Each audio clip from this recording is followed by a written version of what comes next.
Giada Rosson e Damiano Sacchetti avevano una smisurata passione per la montagna, per l'arrampicata. Giada usciva in gruppo, Damiano amava i silenzi e l'atmosfera magica delle rocce affrontate in solitaria. Entrambi ieri, quasi in simultanea, sono rimasti vittime di un incidente che li ha strappati agli affetti più cari. Giada Rosson aveva 41 anni, ieri mattina con un compagno di cordata si stava calando dalla via Drascia sulla croda dei Toni, Dolomiti di Sesto. Il compagno l'ha vista precipitare e cadere nel canale sottostante. L'allarme è arrivato alle 14:20 e in zona si è portato l'elicottero Pelican di Bolzano, ma per la donna non c'era più nulla da fare.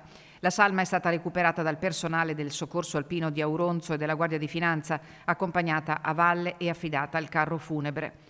Un'ora prima, alla centrale del Sueme di Pieve di Cadore, l'allarme lanciato da un gruppo di escursionisti che dalla cima principale degli Sfornioi di Mezzo, nel gruppo del Bosco Nero in Val di Zoldo, avevano sentito delle grida e rumori di massi.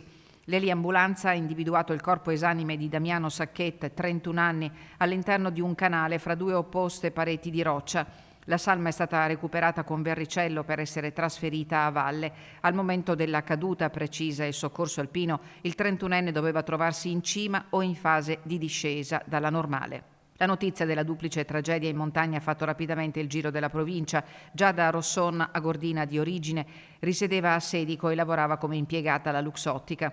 Fra le sue passioni, oltre alla montagna, c'era quella per i gatti e per alcuni anni aveva fatto parte di associazioni animaliste. Damiano Sacchetti abitava a Podenzoi di Longarone ed era infermiere nel reparto di rianimazione dell'ospedale di Belluno. 9 anni fa, per i suoi brillanti risultati scolastici, era stato premiato dal comune di Longarone. Damiano lascia i genitori e 2 fratelli.